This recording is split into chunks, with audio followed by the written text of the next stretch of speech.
여러분 안녕하십니까? 채널K 뉴스입니다. 오랜 기다림 끝에 클립사이드 파괴도 위안부 기린비가 세워졌습니다. 2012년에 제작된 이후 줄곧 방치됐었던 이 기린비는 오늘에야 비로소 빛을 보게 됐습니다. 보도에 김지수 기자입니다. 오늘 날 뉴저지 클립사이드 팍에 위안부 기린비가 세워졌습니다. 클립사이드 팍 위안부 기린비는 펠팍, 해켄색, 유니온시티에 이어 뉴저지에 세워진 네 번째 위안부 기린비입니다. 미국 전체로는 8번째 위안부 관련 조형물입니다.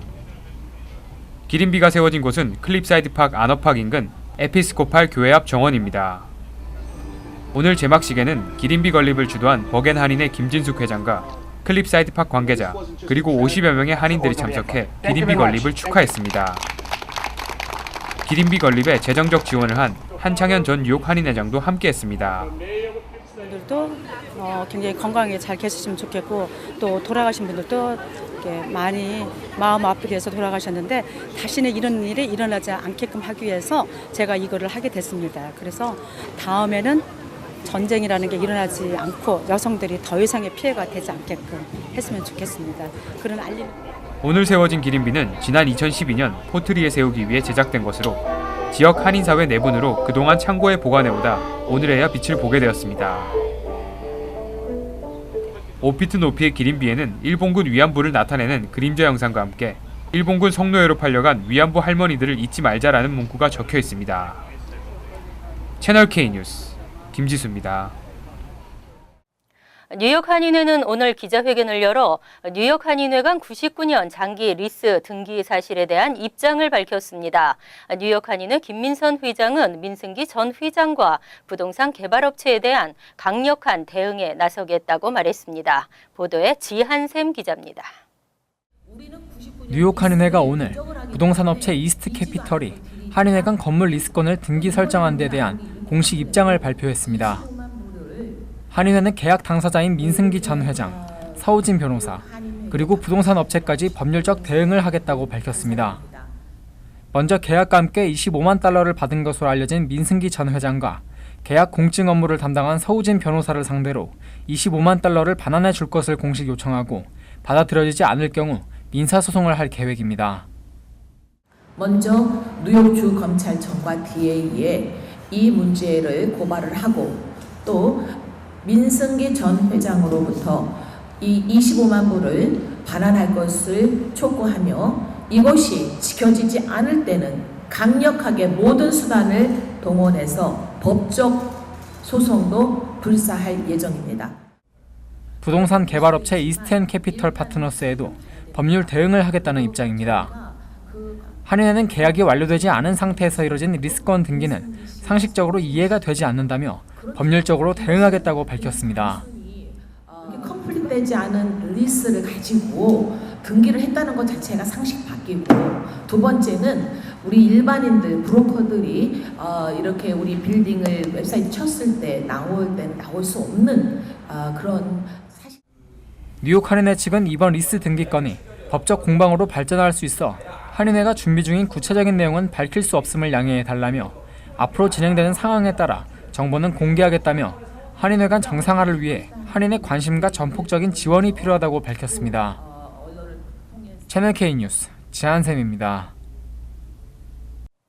뉴저지 저지시티 한인 의류점 업주 살해 사건의 용의자가 검거됐습니다. 마약 밀매 조직을 검거하는 과정에서 용의자가 잡히면서 미제 사건이 해결의 실마리를 찾았습니다. 마약 밀매 조직의 두모 골든 윌리엄슨이 전격 체포되면서 2년 동안 오리무중이던 이병훈 씨 살해 사건이 마침내 실마리를 찾게 됐습니다. 윌리엄슨은 2015년 12월 19일 뉴저지 저지시티에서 옷가게를 운영하던 61세 한인 이병훈 씨 가게에 침입해 총격 살해한 뒤 도주한 용의자입니다. 사건 발생 직후 허드슨 실업인 협회는 현상금 $3,000를 내걸며 용의자 검거를 위해 적극 나섰음에도 단서를 찾지 못했었습니다. 그러던 중 허드슨 카운티 검찰이 지역 내 마약 밀매 조직을 일망타진하는 과정에서 윌리엄슨이 검거된 것입니다. 윌리엄슨은 범행 동료 26세 에릭 도슨과 32세 케빈 마일스를 총격 살해한 혐의도 받고 있습니다. 검찰은 윌리엄슨과 함께 마약 밀매 조직에 가담해온 용의자 등 7명을 다수의 마약 거래 및 살인 혐의로 기소했습니다. 하지만 검찰은 이 시 살인 사건이 이들 조직의 마약 거래와 관련이 있는지 여부에 대해서는 언급하지 않았습니다. 트럼프 대통령 취임 후 불안해진 이민자 사회는 시민권 신청을 서두르고 있습니다. 한인들도 최근 시민권 신청이 가파르게 증가한 것으로 나타났습니다. 오바마 행정부 때와 비교해 무려 50%나 늘었습니다. 최근 이민통계국에 의하면 2017 회계년도 2분기인 올해 1월에서 3월까지 시민권을 취득한 한인은 3,137명으로 나타났습니다. 지난해 10월부터 12월까지 1분기 시민권 취득자는 2,111명으로 이보다 48.6%나 늘어난 것입니다. 트럼프 행정부 출범 이후 불안해진 이민자 사회가 서둘러 시민권을 신청하는 추세에 한인 사회도 동참하는 것으로 해석됩니다. 한인 사회에서는 최근 시민권 신청이 감소세였지만 반이민자 정책으로 인해 증가세로 돌아설 수 있다는 전망이 나왔습니다. 한인의 시민권 취득은 2013년 15,786명에서 2014년에는 13,587명으로 줄었다가 2016년 대선과 트럼프 효과와 맞물려 올해는 크게 늘어날 것으로 예상됩니다.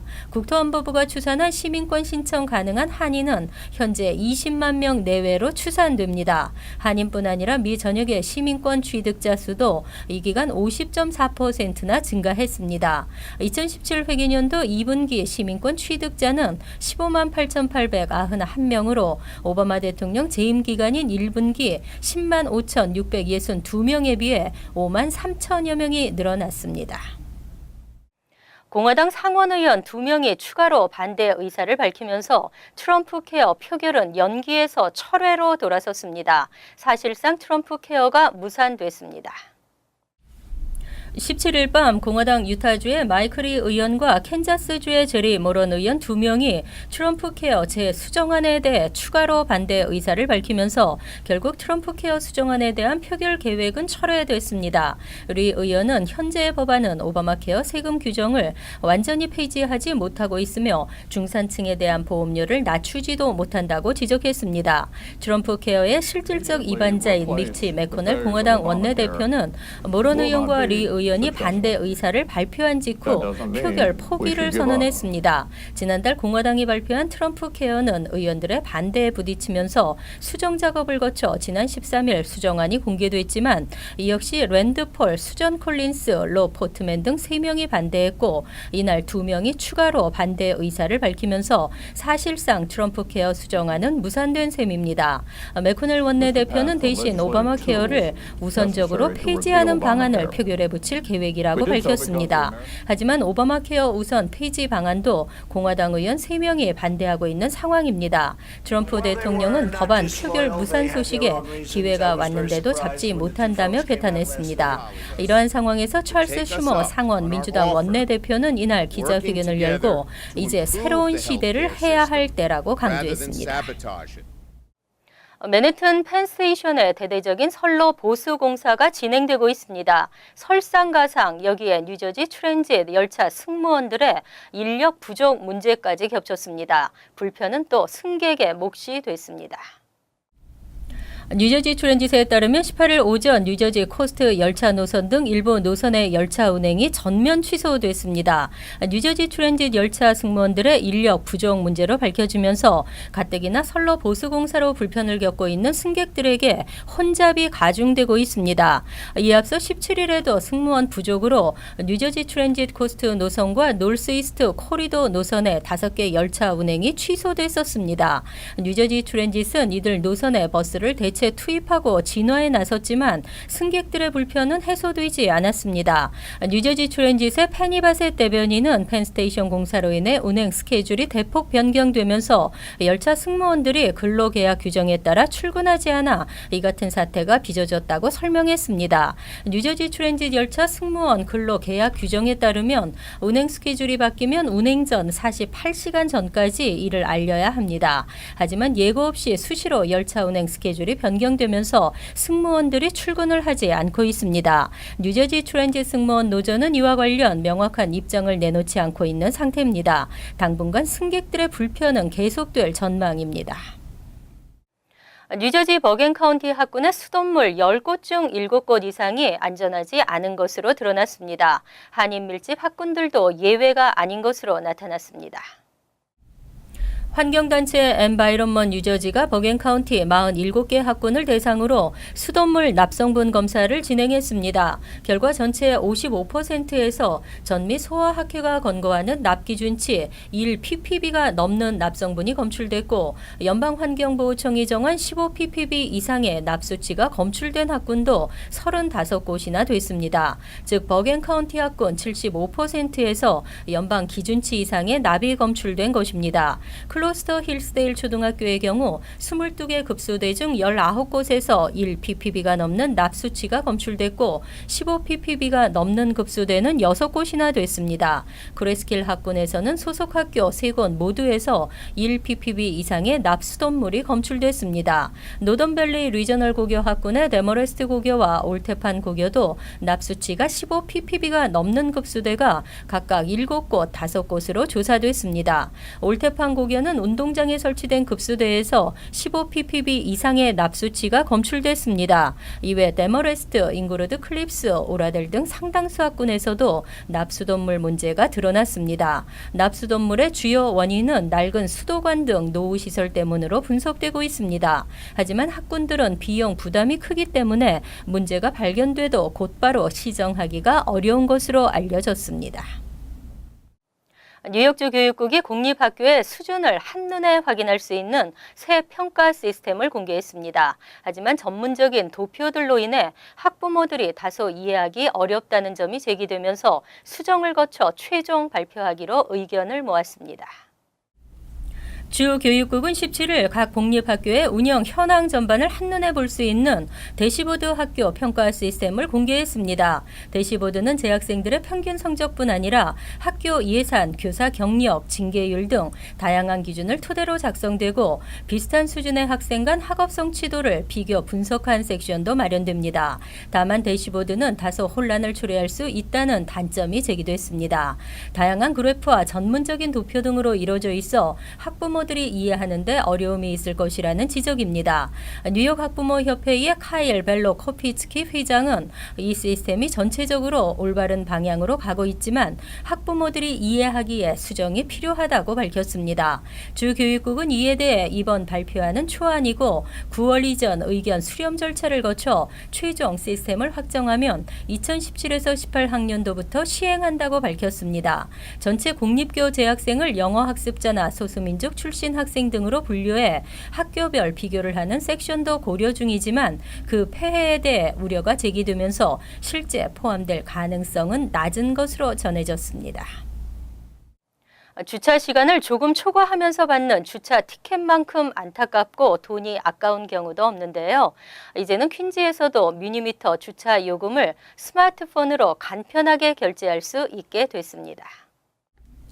다양한 기능을 가진 스마트폰 어플리케이션 팍 NYC가 18일부터 뉴욕시 5개 보로로 확대됐습니다. 지난해 12월부터 맨해튼 미타운 등지에서 시범 운영되면서 사용하는 운전자들이 늘고 있습니다. 이번에 5개 보로로 확대되면서 운전자들은 주차 자리를 찾거나 주차 시간이 돼 다시 주차 미터기로 되돌아오는 등 불편이 사라지게 됐습니다.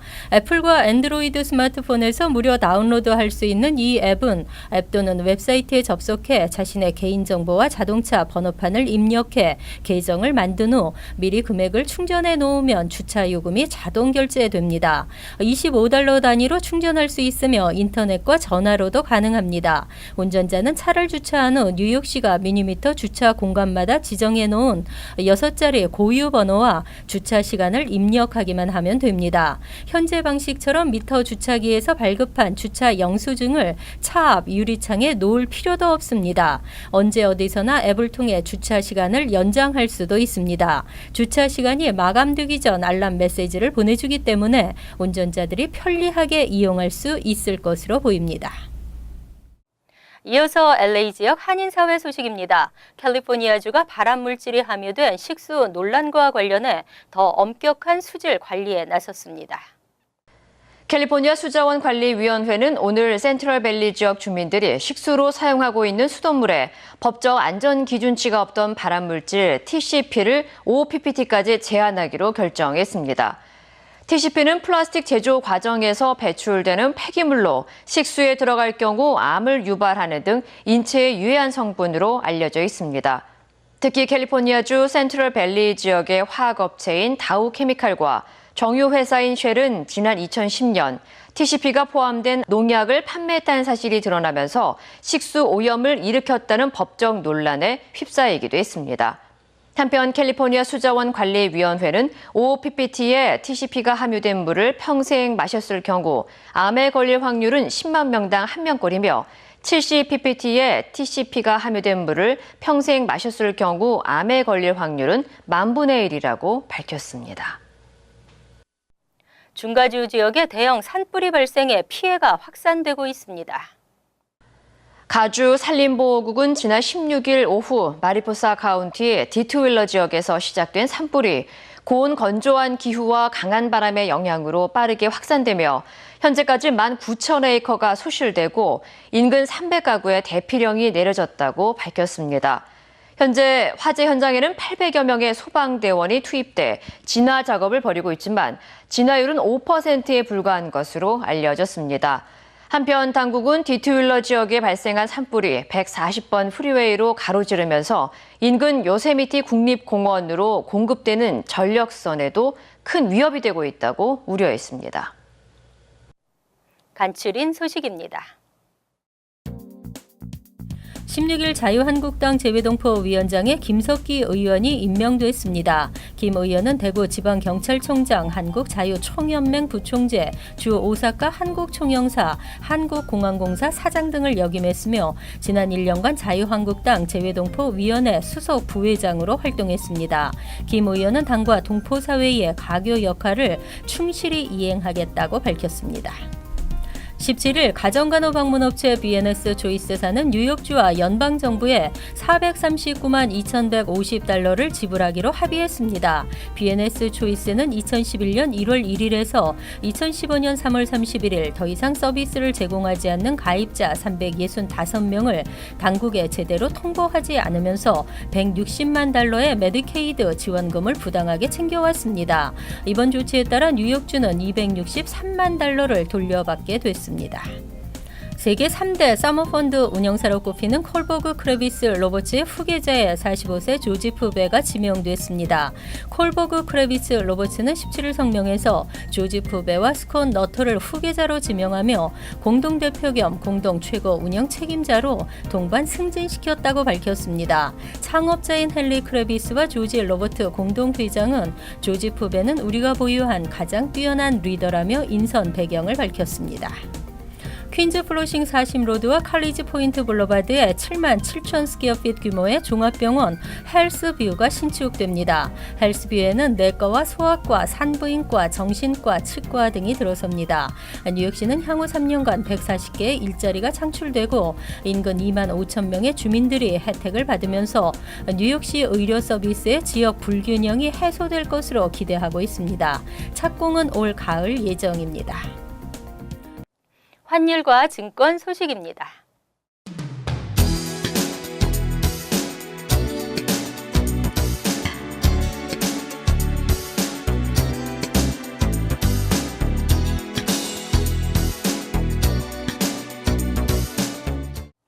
이어서 날씨입니다. 목요일은 대체로 맑고 가끔 흐리는 날씨지만 찜통더위에 후덥지근하겠습니다. 낮 최고 기온은 91도, 섭씨 33도, 밤 최저 기온은 77도, 섭씨 25도로 예상됩니다. 금요일도 습도가 높은 무더위가 이어지면서 후덥지근하겠습니다. 토요일은 이어지는 불볕더위에 곳에 따라 한때 소나기가 내릴 수도 있습니다. 이상으로 채널K 뉴스를 마칩니다. 채널K와 함께 편안한 하루 되시기 바랍니다.